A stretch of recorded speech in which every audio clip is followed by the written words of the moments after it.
area is going to be on your test. Okay, you're going to have different objects, and they're either going to ask you about the area, or they're going to ask you something about the formula that's within the area. Does everybody have the formula sheet? Yes. I want everybody to look at your formula sheet. The very first section on there, you'll have area. What's the first one say? It says area of a square. And it says area equals what? Side square. One side square. Then we have area of a rectangle. Area of a rectangle equals what?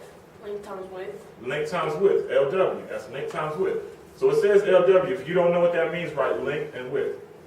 Then we have a parallelogram. Chantel, what's it say for a parallelogram? Area equals base times height. BH, which is base times height. Then we have a triangle. Sherry, what's it say the area is for a triangle? Half. Half of what? Base times height. Half of the base times the height. Then we have a trapezoid, and that's 1/2 times the height times the base plus base 1 plus base 2. And then we have a circle, and it says the area is pi times radius squared. The reason I went over all these formulas is because the key to getting these problems right is understanding the language in these formulas. If you understand what these things mean, you'll get it right. If you understand what a side is in a square, you'll get it right. If you understand what the length and the width is, in a rectangle, you'll get it right. If you understand what the base and the height are in a parallelogram, you'll get it right. You have to understand what those things are. So let's go over the different kind of questions that you can see. This is the most basic questions. This is the top ones. In these top examples, they will give you a number and ask you for the area. And all you need to do is refer back to your formula sheet, write down what they give you as opposed to what you need to find, and use algebra to solve the equation. The first one has a circle, line going about to the middle of it, and it says 4, and it wants the area. First off, what's my equation for area of a circle? Area 3.14. Okay, which is pi. And then what else? Times radius Times squared. pi r to the second power. That's my equation. When you get this question on your test, first thing I want you to do is go ahead and write this equation down. Reason being, now you can plug in numbers, okay? We don't know the area. That's what we're looking for, right? Do we know what pi is? What is pi? 3.14. On your test, it's going to be 3.14. It's times the radius. Do we know what the radius is? 4. 4. What's 4 squared? 16. 16. And once we do that, we're going to have our area. Do we have an answer? Yeah. You said no? Yeah. What is 3.14 times 16? 50.24. 50.24 is the answer. That is the area of this circle. Any problems with that one? Chantel, any problems with that one? I got a different answer, but maybe I did it wrong. Okay, let's go back from the beginning. Did you say that this 4 was the radius? Yeah, Okay. I did 2 pi though times the radius. You did 2 pi times the radius, you did circumference. Oh. And always look at your formula sheet. That's why these steps that I'm having you do is for a specific reason. The very first thing I want you to do is look at your formula sheet, because that's when you're looking at it and seeing, do I make sure that I have the area? Then write down your equation. And then fill in what you have as opposed to what you don't have. Oh. So you look at your formula sheet, you see a circle, you see area of a circle is pi times radius squared. So now you don't have the area, but you have pi, that's 3.14. The radius is 4. 4 to the second power is 16. And so you write down your steps and you're forced to look at it. Does that make sense? I just got mixed up. Okay, let's go to the second one. What kind of shape is this? That's a triangle. That's a triangle. What's our equation for the area of a triangle? Half. Base times height. 1/2 of the base times the height. So those seams, I know that you see it on your formula sheet, right? But on your scratch paper or your scratch board, whichever one you have on the test, I want you to go ahead and write this. It forces you to keep track of what it is that you have versus what it is that you don't have. We don't have the area. We're looking for that. Do we have the base?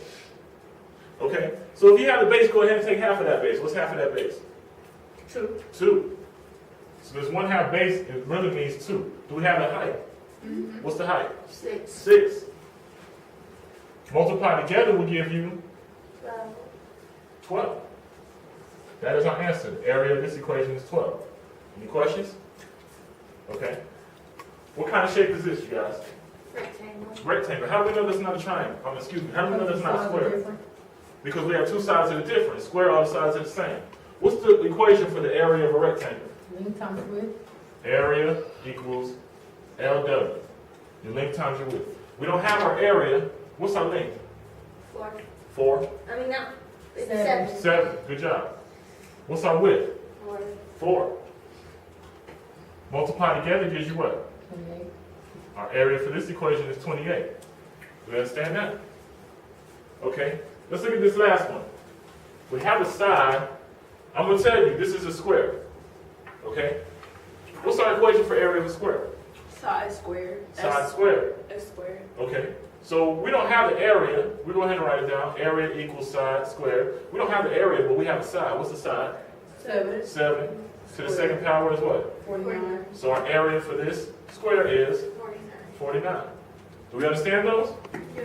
Now, you may get one this basic on the test, but more than likely you won't. But it's still important to understand these because it leads to your understanding of the next kind of questions that we have. If you understand these to the fullest, the next questions that we have will be an extension of what we're doing now.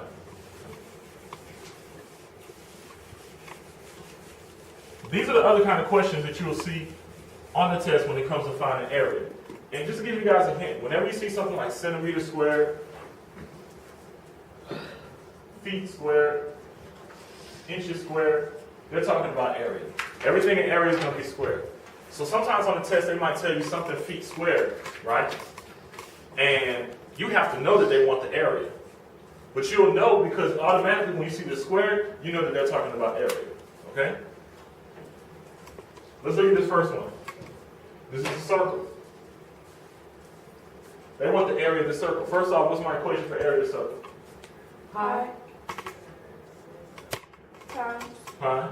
Radius. Radius squared. Okay. What is this that I have in the circle? What's that 10? That's the diameter, right? So I don't have my area. I know pi is 3.14, right? What's my radius going to be? How do I find my radius? It's going to be half of your diameter. Okay, so my diameter is 10. What's my radius? 5. 5. So I multiply that 3.14 times 5. Squared. Squared. Okay. What is 5 squared? 25. So I multiply that 3.14 times 25. And what do I get? 78.5. 78.5. Now, if on the test you have a choice that says A, B, C, just for example, and you have this one that says 78 and 1/3, you have this one that says 78 and 2/5, you have this one that says 78 and 1/2. You got this answer, but this answer is not up there. C. C. Why is it C? Because 1/2 is 0.5. 0.5 and 1/2 are the same thing. And they're going to expect you to know that on the test, okay? They love to switch the answer format. There's a party going on right here, a celebration to last throughout the years.